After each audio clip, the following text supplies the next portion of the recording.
जय जगन्नाथ। आज का टॉपिक है कोई मिस कर रहा है आपकी बातें। तो क्या हो रही है उनके दिल की हालत, ये जानने की कोशिश करेंगे। आज के रीडिंग से 2 डेक है, दोनों में से लेंगे 7 कार्ड्स। तो शुरुआत करेंगे कार्ड शफल करके।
पहला जो कार्ड मिला है वो है स्ट्रेंथ का। लियो का कार्ड है, आपका या उनका साइन हो सकता है। यहाँ पे अपोजिट अट्रैक्ट ऐसी बातें हो गई हैं।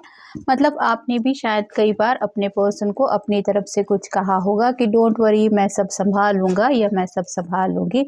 तो आपकी तरफ से हमेशा अंडरस्टैंडिंग इनको मिली है। इनके अंदर हो सकता है थोड़ा सा या तो एंगर इशू है या फिर ये बिना सोचे समझे कुछ भी बोल देते हैं, और आपने हमेशा इनकी बातों को दिल पे लेने की बजाय सूझबूझ से काम लेते हुए इनके जज्बातों को समझने की कोशिश की है। तो अभी भी शायद दोनों के बीच में थोड़ा बहुत कम्युनिकेशन कम हो रहा है। तो ये उन्हीं बातों को याद करके अपने गलतियों को सुधारने की कोशिश करना चाहते कि मुझे ऐसा नहीं कहना चाहिए था, या फिर ये तो मैंने गलत किया, मेरा ये मतलब नहीं था, या फिर ये मकसद नहीं था।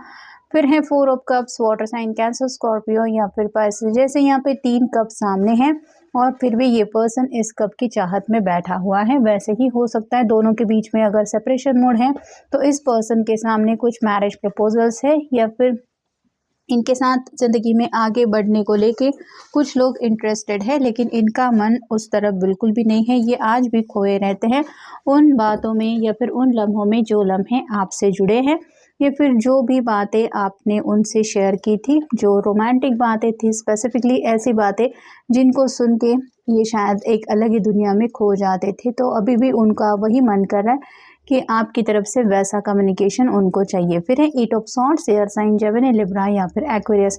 यहाँ पे तो ये सभी तरफ से बंधा हुआ महसूस कर रहे हैं। ये सॉर्ड्स रिप्रेजेंट करती है कम्युनिकेशन को, तो बातचीत नहीं हो पा रही, जिसका काफ़ी ज़्यादा इनको अफसोस हो रहा है और इनको समझ में नहीं आ रहा कि आपकी तरफ आगे बढ़े तो बढ़े कैसे। और हो सकता है इन्होंने अगर गुस्से में आपको ब्लॉक कर दिया है तो वो ये भी समझ रहे हैं कि वो मुझसे बात करेगा कैसा, ये करेगी कैसे, अगर खुद ही मैंने उसके सामने से ये सब ऑप्शंस हटा दिए हैं।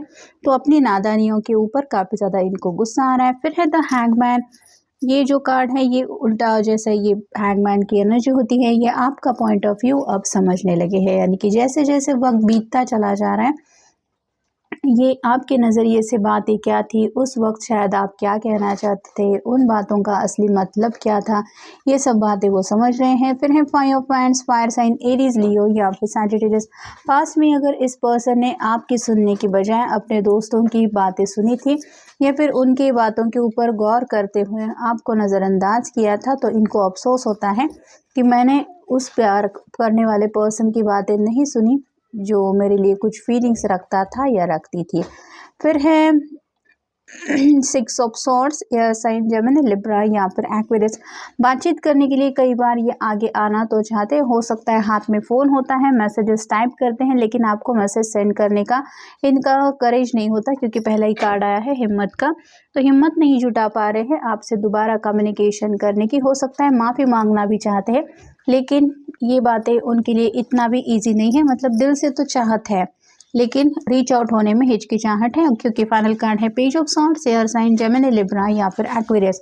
यहाँ पे भी आप देख सकते हैं ये सॉर्ड लेके एक दिशा में देख रहा है, सॉर्ड दूसरी दिशा में है, तो वैसे ही आपसे नजरें नहीं मिला पा रहे, यानी कि अपनी ही नादानियों पे कहीं ना कहीं ये काफ़ी ज़्यादा सोच विचार कर रहे हैं, जिस वजह से इनको लग रहा है कि गलतियाँ शायद इन्हीं की तरफ से ज़्यादा हो गई है और मे बी इसीलिए उनको लग रहा है कि माफ़ी मांगने की भी बारी इनकी ही है।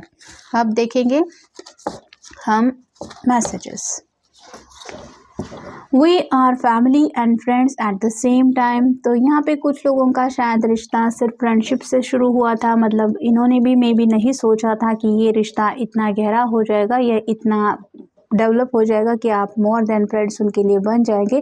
लेकिन आज भी जब सच्चे दोस्त की बात आती है कि कौन है जो निस्वार्थ भाव से मेरे हर प्रॉब्लम में किसी ने मेरा साथ दिया है, तो शायद आप ही का नाम उनकी जुबान पे आता है। फिर है for absolutely no reason at all, I just love you and that is all. Sometimes love does not need to have a special reason, it just exist. तो इनको आप से ढेर सारी बातें ज़रूर करनी है और आपको ये भी समझाना है कि ये आपको इतना ज़्यादा क्यों चाहते हैं, लेकिन इनके पास वो अल्फाज नहीं हैं। इनको समझ में नहीं आ रहा कि मैं कैसे एग्जैक्ट बातों में बताऊं कि कितना मैं तुम्हारे ख्यालों में तड़पता हूँ, या फिर तुम्हें कितना मिस करता हूँ, या फिर मेरे दिल में तुम्हारे लिए एग्जैक्ट क्या फीलिंग है।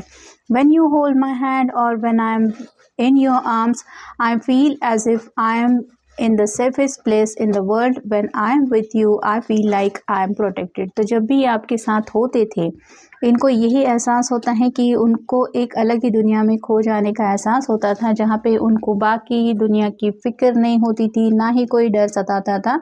तो वही हक्स एंड किसेस की बातें इनके दिलो दिमाग में आ रही है, यानी कि काफ़ी ज़्यादा वो प्यार की एनर्जी मिस कर रहे हैं, जहाँ पे इनको एक अलग ही सुकून मिलता था। I can always talk to you about anything, I do not have to worry about your reaction and if you will जज what I have to say. तो आपसे बातचीत करना तो इनको हद से ज़्यादा पसंद है, और अगर वही बातचीत का सिलसिला अब रुक गया है तो ये उन्हीं बातों को याद करते रहते हैं कि कितना ज़्यादा अच्छा शेयरिंग होता था, या फिर कितनी अच्छी अंडरस्टैंडिंग थी दोनों के बीच में। We can sit in silence together and things do not